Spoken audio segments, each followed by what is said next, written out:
মারণ ভাইরাস নিপা নিয়ে ক্রমশ বাড়ছে উদ্বেগ। জানা গিয়েছে নিপাতে আক্রান্ত দুই নার্সের শারীরিক অবস্থা অত্যন্ত সংকটজনক। দুজনেই কোমাতে চলে গিয়েছেন বলে খবর। তাদের মধ্যে একজন কোমার লাস্ট স্টেজে রয়েছেন। চিকিৎসায় কোনো সাড়া দিচ্ছেন না তিনি, এমনটাই জানালেন ওই বেসরকারি হাসপাতালের এক চিকিৎসক।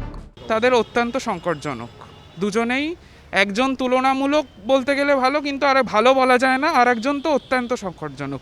আমরা যেটাকে বলি GCS 3 চলে গেছে একদম, মানে গ্লাসগো কোমা স্কেল, মানে পেশেন্টের কোনো জ্ঞান নেই, হুঁশ নেই, কোনো জ্ঞান নেই, বলাই যায়। লাস্ট স্টেজে একজন বলা যায়, এবং আর একজন পেশেন্ট একটু রিলেটিভলি বেটার বলা যায়, কিন্তু দুজনেই অত্যন্ত সংকটজনক। একজনের 22 আর একজনের 24 বা 5। আইসিইউতে আলাদাভাবে তাকে কিন্তু ওখানে আইসোলেশনে রাখা হয়।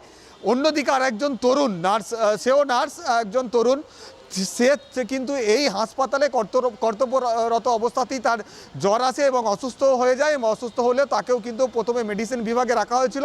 পরবর্তীকালে তিনি হঠাৎ করেই তার শারীরিক অবস্থার অবনতি ঘটে, তারপর তাকেও কিন্তু এই মুহূর্তে ভেন্টিলেশনে পাঠানো হয়েছে। এই দুজনেই কিন্তু একেবারে অত্যন্ত সংকটজনক অবস্থায় রয়েছেন। তরুণী যে নার্স, যিনি বাড়িতেই বেশ কয়েকদিন ধরে জ্বরে অসুস্থতায় ভুগছিল, বর্ধমান মেডিকেল কলেজেই তিনি কিন্তু সংকটজনক পরিস্থিতির মধ্যে ভেন্টিলেশনে চলে গিয়েছিল, তিনি কিন্তু কোনো রকমভাবে চিকিৎসায় আর সাড়া দিচ্ছেন না, এমনটাই কিন্তু হাসপাতাল কর্তৃপক্ষ বা চিকিৎসক তারা কিন্তু জানাচ্ছেন।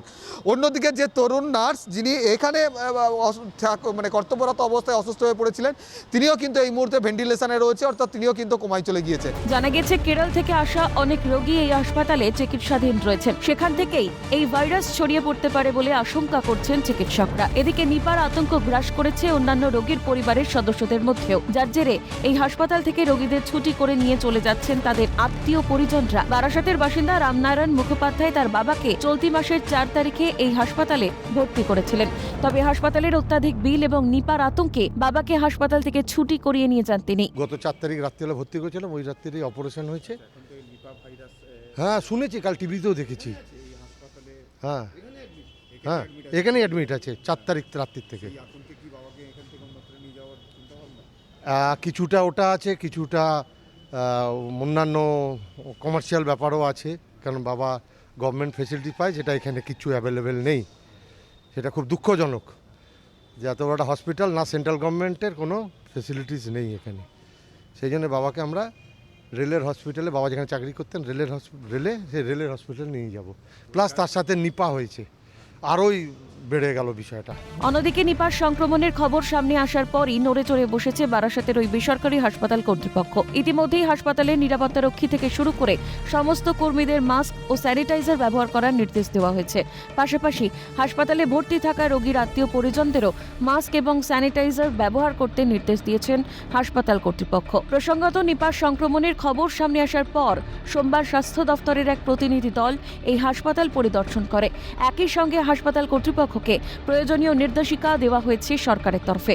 সেই নির্দেশিকা মোতাবেক আর কি পদক্ষেপ করতে হবে এ নিয়ে মঙ্গলবার একটি বৈঠকে বসে হাসপাতাল কর্তৃপক্ষ। জানা যাচ্ছে ওই দুই নার্সের সংস্পর্শে আসা 6 জনকে ইতিমধ্যেই কোয়ারেন্টাইনে রাখা হয়েছে। পাশাপাশি নিপার সংক্রমণে আসার আগে এই দুজন কোথায় কোথায় গিয়েছিলেন, কার সংস্পর্শে এসেছেন তা খতিয়ে দেখা হচ্ছে। দুই নার্স তারা কতজনের সঙ্গে কন্ট্যাক্টে এসছেন, সংস্পর্শে এসছেন, সেই কন্ট্যাক্ট ট্রেসিং এর কাজও ইতিমধ্যে শুরু হয়েছে এবং এখন অবধি প্রায় 100 জনের কাছাকাছি সংখ্যাটা পাওয়া গেছে এবং তাদের প্রত্যেকের সঙ্গে যোগাযোগ করার চেষ্টা করা হচ্ছে এবং তাদেরকে মূলত তাদেরকে বাড়িতেই কিন্তু আইসোলেশনে থাকতে বলা হচ্ছে, বা তাদের কোনো শরীর খারাপ হচ্ছে কিনা গোটা বিষয়টার উপর নজর রাখছে রাজ্য স্বাস্থ্য মন্ত্রক। এই ভাইরাসের সংক্রমণ ঠেকাতে আগামী দিনে রাজ্য প্রশাসনের তরফে আর কি পদক্ষেপ নেওয়া হয় সেটাই এখন দেখার। ক্যামেরায় নিখিল দাস ও প্রসন্ন নস্করের সঙ্গে মফিজুল ইসলাম, বিক্রান্ত রায় ও অপু শীলের রিপোর্ট, ক্যালকাটা নিউজ।